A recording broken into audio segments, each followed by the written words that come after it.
It's a bad deal for South Carolina. It's a bad deal for the whole country. Coming up on Carolina News, a new direction. The GOP released its new tax plan today.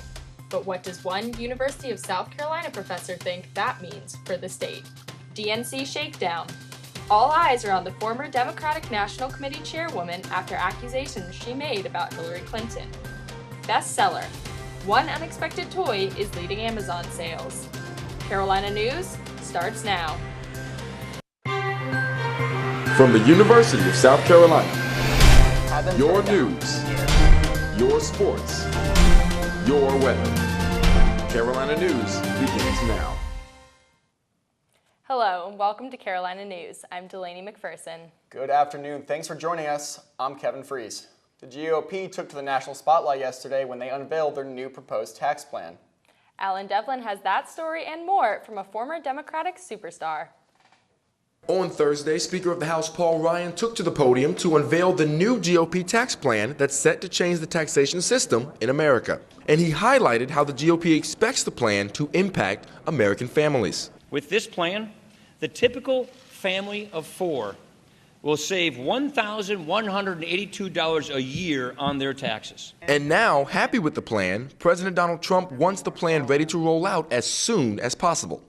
Also, have a bill on my desk, hopefully, Kevin, by Thanksgiving. Some of the key points the new plan brings to the table: lowering the corporate tax rate to 20%, reducing the number of individual tax brackets, and preserving property tax reduction. Shortly after the unveiling Thursday, Senate Minority Leader Chuck Schumer criticized the bill, saying the GOP moved way too fast. All the businesses want to look at it. Everybody wants to look at it. They're trying to rush it through. Why? They're ashamed of this bill. The new tax plan is set to change the course of taxation across the country, but how will it affect the people right here in South Carolina? It's a bad deal for South Carolina. It's a bad deal for the whole country. Dr. Donald Fowler is a U.S. history professor at USC and lifelong Democratic Party member. He also was the chairman for the DNC in 1988, and he does not believe the bill is all the GOP is making it out to be. It is the kind of thing that you expect from Republicans, and when they say that this tax cut affects everybody favorably, they're lying. South Carolina has more than its share of people who live close to the poverty line and people who live just above it.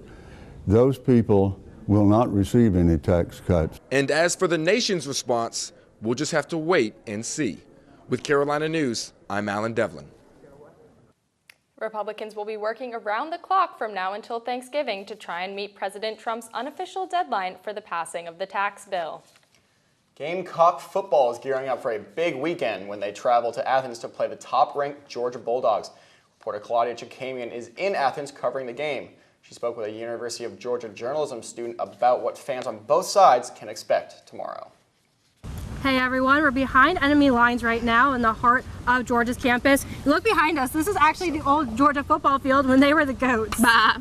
And on that, let me introduce you to Georgia journalist Patricia Duffy. We're gonna have a little bit of fun ahead of tomorrow's game, USC versus Georgia. A little point, counterpoint. First of all, the run game. Jake Bentley rushed in his 2 first career touchdowns on the ground last weekend. So that just ups South Carolina's run game, I think, personally, for them. And I mean, those quarterback rushing touchdowns are huge, but we've got 5 running backs that can run it for us, and Chubb, Michelle, it's really hard to beat that. Yeah. And then, of course, it's a Jake and Jake show. Jake Fromm for you guys, and Jake Bentley for the Gamecocks.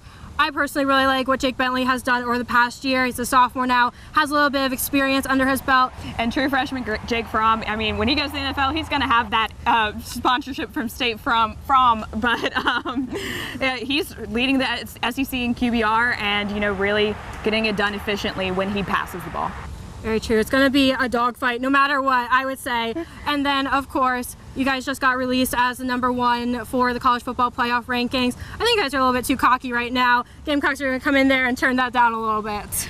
Georgia struggles with the mental game, but I think that as long as they come out and really get the fire going early, it's going to be really hard for the Gamecocks to finish it out. Well, I'm excited to see what happens. It's going to be a great game regardless. That's all we have from here today. Be sure to tune in. We'll have complete coverage for you on Carolina News on Monday.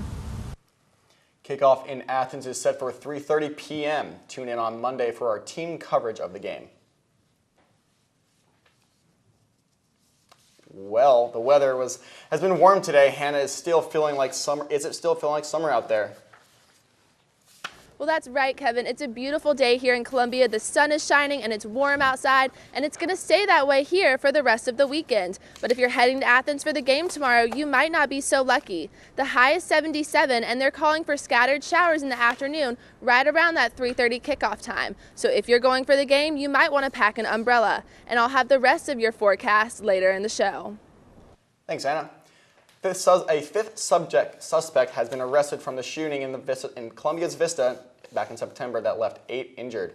Janoris Lartman was charged with 7 counts of attempted murder, possession of a weapon during a violent crime, and possession of a weapon by a person convicted of a felony. Lartman was released from the hospital Thursday after being injured during the shooting. He is accused of shooting several times from the inside of a car and was taken to Alvin Glen Detention Center. Bo Bergdahl will avoid prison time in his 2009 desertion case.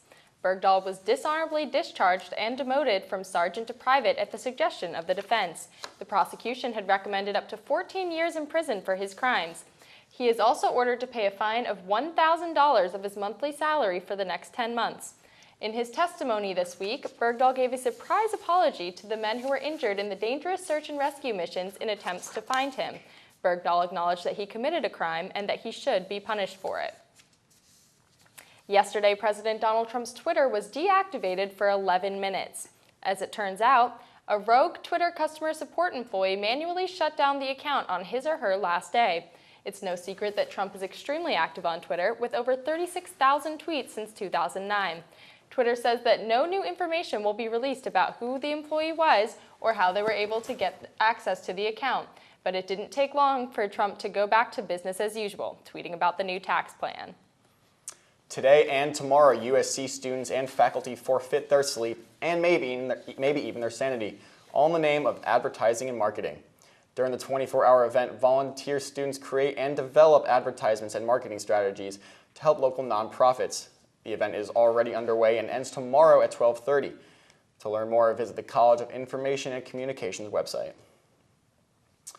Today is the first day of the Craftsman's Classic Arts and Craftsman Festival at the South Carolina State Fairgrounds. And although there are almost 300 artists and vendors at the festival, one craftsman in particular is working hard to warm people's hearts. Brianna Trusty has the story. People came out by the hundreds to take in the sights and smells of the Craftsman's Classic Art and Crafts Festival. From jewelry, to mugs, to birdhouses, anyone and everyone is sure to find something that they want to take home. Well, there's a lot going on here at the Craftsman's Classic Arts and Craft Festival. One booth in particular really blew people's minds. It's kind of like playing with a liquid in midair. Ken Curtis has been a glassblower at this festival for over 30 years and couldn't really see himself doing anything else, especially sitting behind a desk. I'm not a paperwork person. And he didn't particularly enjoy the corporate world either. I got tired of the corporate world where you have to, we need a dozen of these by Friday. Luckily, the festival allows Curtis to move at his own pace.